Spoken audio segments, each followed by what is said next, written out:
Mediasi antara DPC FKUI Berau bersama PT NPN yang difasilitasi oleh Dinas Tenaga Kerja dan Transmigrasi Kabupaten Berau terakit PHK sepihak oleh PT NPN belum menuaikan hasil.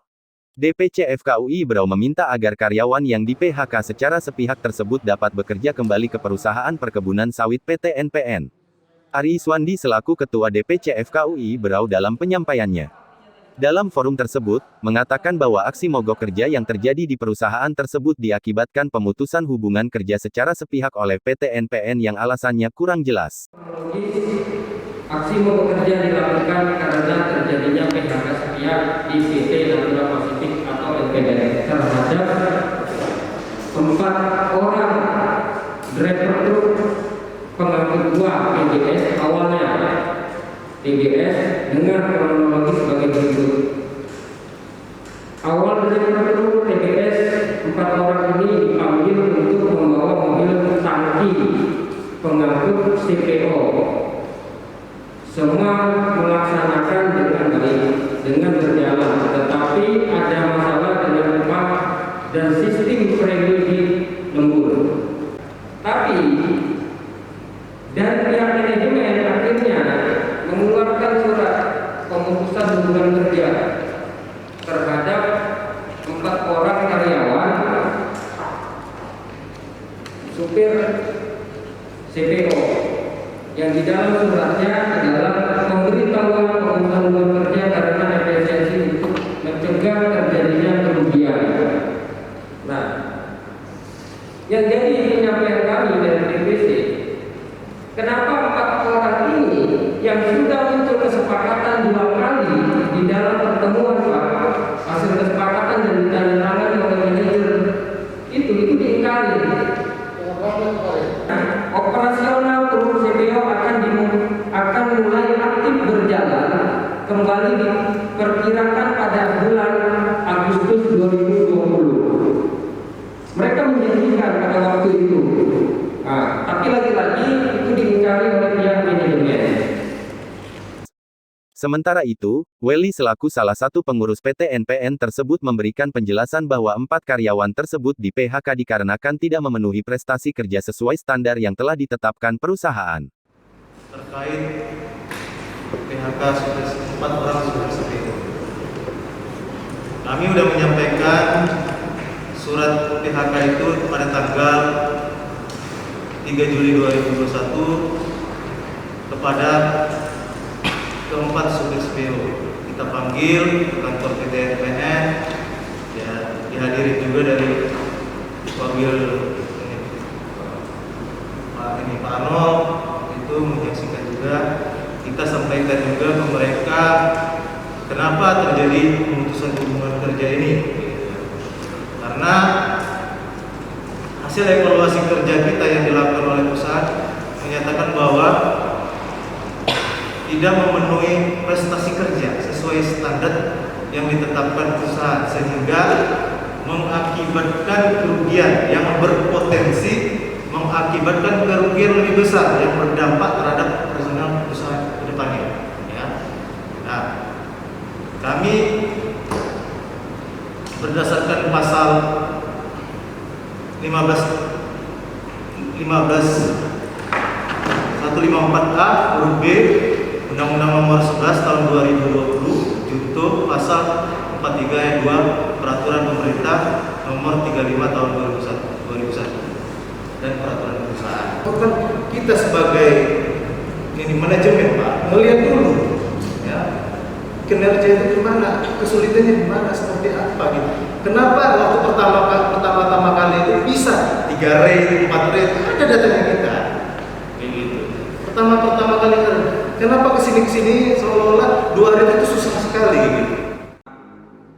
Rahmat Abdi Wakil Ketua DPC FKUI Berau juga menambahkan bahwa serikat telah memberikan beberapa opsi terbaik untuk permasalahan ini. Serikat juga meminta agar karyawan diberikan upah yang layak, mengingat perjalanan yang dilalui supir truk tersebut sangat beresiko. Jadi kami ini sudah melakukan pertemuan Pak dengan MPM ini ke manajemen. Kami ini mencari solusi bagaimana para driver ini bisa dapat gaji yang layak. Tidak lebih daripada itu, gaji yang layak. Orang disuruh jalan bawa CPO berapa puluh kilometer itu dari dari pabrik itu sampai ke labanan. Risikonya Belum resikonya.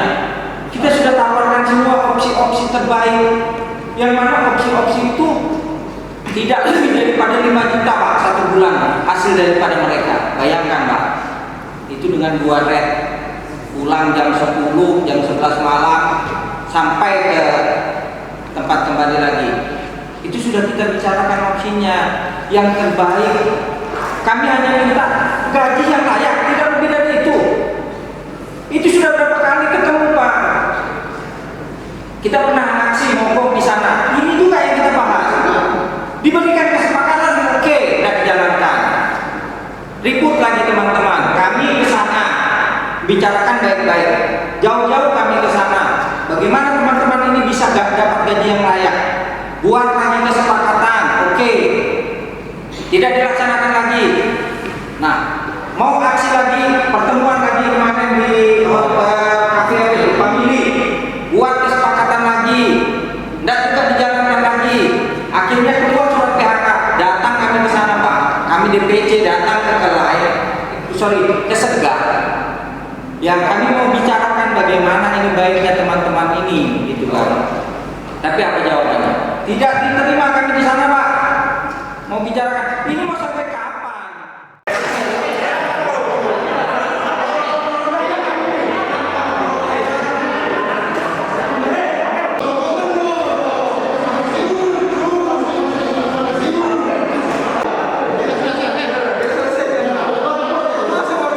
Sapan, Koordinator Pengawas Ketenagakerjaan di Snaker Provinsi Kaltim ikut menjelaskan kalau upah bonus tersebut diberikan apabila telah memberikan upah pokok karyawan. Upah pokok diberikan walau karyawan malas, tidak bekerja, mogok kerja, upah pokok harus tetap dibayar. Selain itu juga perusahaan juga memiliki hak untuk memberikan teguran terhadap karyawan. Pihak yang satu tidak terima, maka PHK sepihak itu tidak diterima. Maka kalau PHK sepihak tidak, salah satu pihak menolak,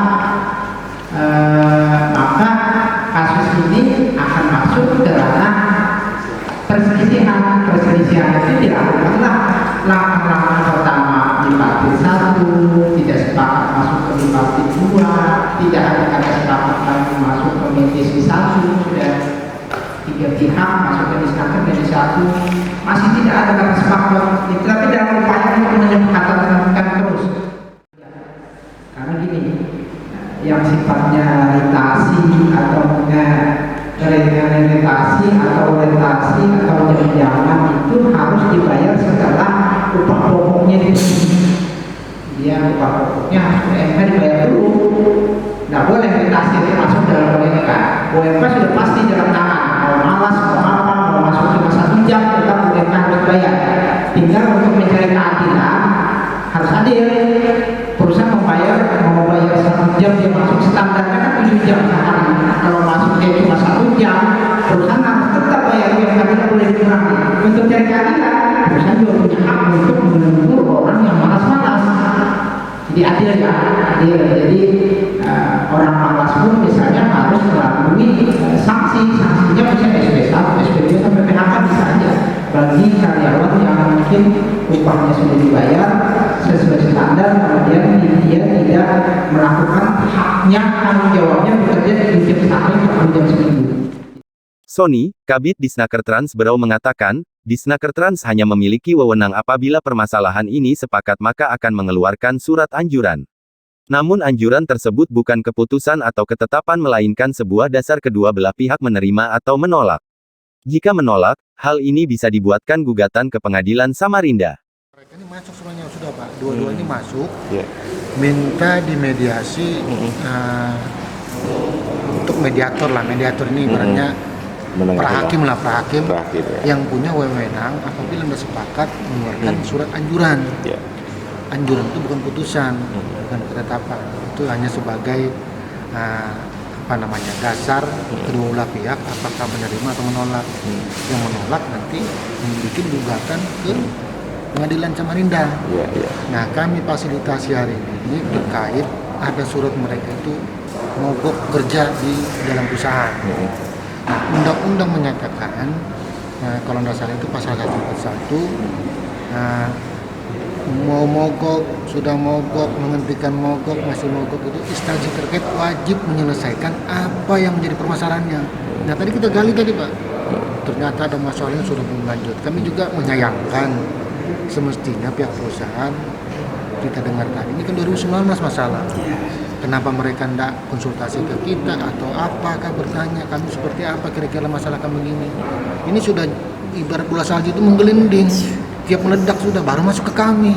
Nah kita mau lobby kan sudah agak susah sudah jadi Pak. Tapi tadi saya dengar itu mereka mau saja di SP3 dengan ada catatan, mungkin apabila masih melanggar segala segi apapun kami siap PHK tanpa pesangon, mungkin begitulah opsi. Tapi kan ada komitmen karena ini sudah merugikan miliaran macam segala, mau ndak mau harus memang PHK. Nah aturannya ada, PHK dia mendapatkan. Cuma jadi masalah ini kan ada perbedaan nih Pak. Pesangon ini ada berubah sejak ada Ciptaker ini Pak. Nah, masalah tenaga kerja. Yang dulu kali 2, kali 1, kali 2, sekarang dikali 0,5, 0,7. Jadi pesangon hitungan masa kerja itu dikumpul dulu, baru dikali 0,5. Kalau dulu pesangon masa kerja dikumpul dikali 1, kali 2. Sekarang nggak ada lagi. Itu jadi masalah Pak. Kamu juga kalau yang penghargaan tetap, yang lain-lain masalah. Cuma pesangon itu aja yang jadi masalah. Pesangon sosial masa kerja lah. Dihitung itu dikali 0,5. Memang kecil. Beda kayak seperti dulu. Itu yang berlaku dari sekarang. Itu sekarang Pak, karena sudah Ciptaker kan. Ciptaker diturunkan dengan PP 35. Nah, dan sudah diundangkan. Walaupun digugat di MK, selagi belum ada putusan Mahkamah Konstitusi, ya tetap jalan. Belum ada judicial review. Iya, kecuali ada putusan MK menyatakan ini begini, ini begitu. Baru bisa kita ini kan. Mudah-mudahan ini kan kita mengundang di dinas kedinasan lah, pakai surat resmi, cap basah macam. Ada ada Pak Sapan dari pengawas, ada Pak Anton, Bu Dewi Mediator, keamanan. Ya kalau mudah-mudahan di luar ini mereka ada lagi dialog komunikasi. Nggak ada sih masalah itu yang bisa dibicarakan dengan kepala dingin. Kalau tadi rame begitu kan memang ya namanya manusia kan beda-beda karakter. Kita satu keluarga aja beda karakter gitu nah. Mudah-mudahan mereka ada bertelepon atau ngopi-ngopi, ada opsi lah. Kami bisanya ini, kami maunya ini. Gimana kira-kira? Ketua Badan Pemusyawaratan Kampung juga ikut melayangkan protes terhadap PT NPN agar dapat mempekerjakan kembali karyawan yang telah di-PHK. Pemerintah menanggapi permasalahan anak-anak kami ini supaya dipekerjakan kembali, jangan ada PHK. Itu yang kami tegaskan, supaya anak-anak kami tetap bekerja di PT NPN, karena PT NPN itu adalah di wilayah kami, Pak. Tetap kami lanjut, tetap kami berusaha supaya anak-anak kami tetap bekerja. Misalnya seperti apa? Boleh tahu Pak? Misalnya musyawarah gitu, supaya juga pemerintah juga memperhatikan niat baik kami itu untuk mempekerjakan anak kami yang mau di PHK. Ya, kalau untuk prinsip kami sebagai orang-orang tua di kampung itu kan prinsip kami kan memperjuangkan anak-anak ini bisa kerja. Kalaupun nanti suatu saat permasalahan ini tidak bisa diselesaikan dengan aturan dan undang-undang yang ada, maka kami juga bisa mengambil satu tindakan, macam mungkin menutup pabrik atau menutup kegiatan yang ada di perusahaan, Pak. Seperti itu. Karena kami juga bisa sebagai ketua di kampung itu bisa mengambil keputusan untuk masyarakat bergerak gitu.